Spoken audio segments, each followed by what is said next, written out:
May hapon mga kawalwal. O muna ni nag-abono ta kaganina no. Harvest ta ugma. So inani atong harbiso no. Dagko na gid siya pero pwede ni ugma para makahabol-habol tong mga di kayo dagko no. Samahan ninyo. Dala pa na ugma. So muna ni no nagbunga na tong siding. Muna ang bunga sa tong siding. Tas ubos. Kilid. No. Ora. Nanagitay makita no mga bunga niya mga kawalwal no gikan sa ubos. Nagsagunson na siya no sa babaw hantod sa kisame. Daghan nga nito itoy no. Of course na po tayo makuha aside atong giharvest tong niagi si kilos kani marag ubay-ubay gid ni no. Nari dagko na kayo kani magid unta ang harbisonon pero langanin man ta kay perting daghana na to gipang trabaho diri sa area na. Tura. Dagko na kayo mga kawalwal. Diri pa lang nga portion nga siding nganong di man ta magpabungag siding no. Nganong adto ra man ta sa babaw kung sa ako alang income na ko daan diri sa ubos. Kasayang ra. Kini lang perting daghanag toy-toy niya panghagbong taning uban. So kung natay daghang inani, so expecting atong abono daghan-daghan na to mo to kadaghan niya. Lagi nakalusot mga kawalwal. Lagi pangtagak ta ng mga inana pero nagyapo yung mga hindi ginato ma-perfect no. Naani kita dapat ba sa gunso na ni yan toy-toy no yung mga bunga. Ugma medyo ubay-ubay din kita makuha ugma. Na ni siya. Back to back ni. Ara. Kani habol pa ni ugma, kaya pa ni. So, ugma spray ta ani no. Kada harvest, mag-harvest spray. Kaya sa mga inani atakihon yung fruit fly no. So defensive tadaan mga kawalwal no. Of course sa ceiling na natay makita bitay-bitay.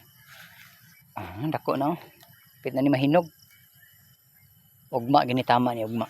Buntag ta mag-harvest no. Para inig ko na to maka relax ka diyot atong paliyan no. Dayon ato dayong sprayhan. Mura siya ko nga kawalwal Mistisa Max.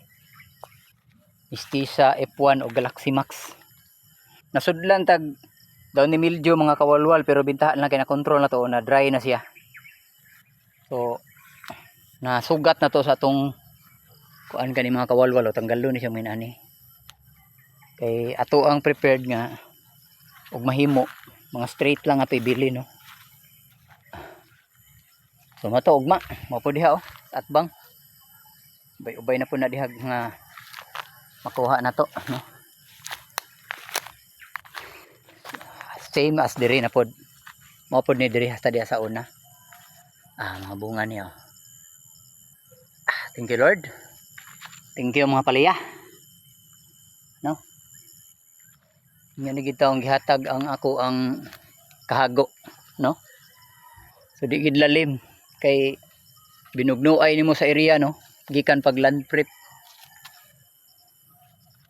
mo ni siya mga kawalwag. Okay nimo ning ilawom na agid siya di gid siya masiro. Na sunod-sunod na ilawom tuara ceiling na napud sa ceiling sa ceiling na napud tay makuha. Dagko na gid siya mga kawalwal class A jud kayo yang mga dating no. Thank you Lord sa grasya na ubay gini hanto dito makita ninyo ang yang siding palayo na to gamay.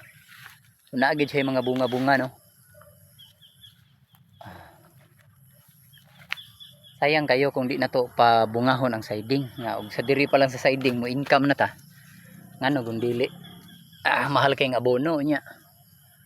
Mahal ang palaya ron mga kawalwal murag sa akong nakuanan 50 ang kuha ani. So 50 pesos per kilo. Okay na kay na Dati naka 35 ko per kilo. Boom to akong paliya pero okay na kito sa una. Unsa nagkaroon nga nagmahal na, no? Kani mga inaani mga kawalwal, oh. Mo gini atong monitoron, no. So mo ni ugma ang mga inaani na to nga kuan paliya mo itong harbison, no. So mo na ni yang result sa to ang kuan mga kawalwal. Bunga-bunga na. Diri hapit na mag-abot diri mga kawalwal, oh.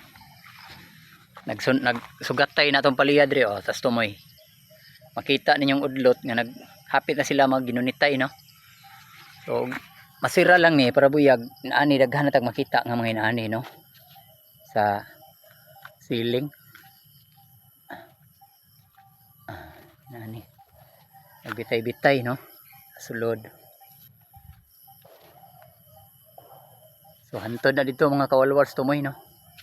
Dito sa takutob kay hapon na. Pahuway sa ta.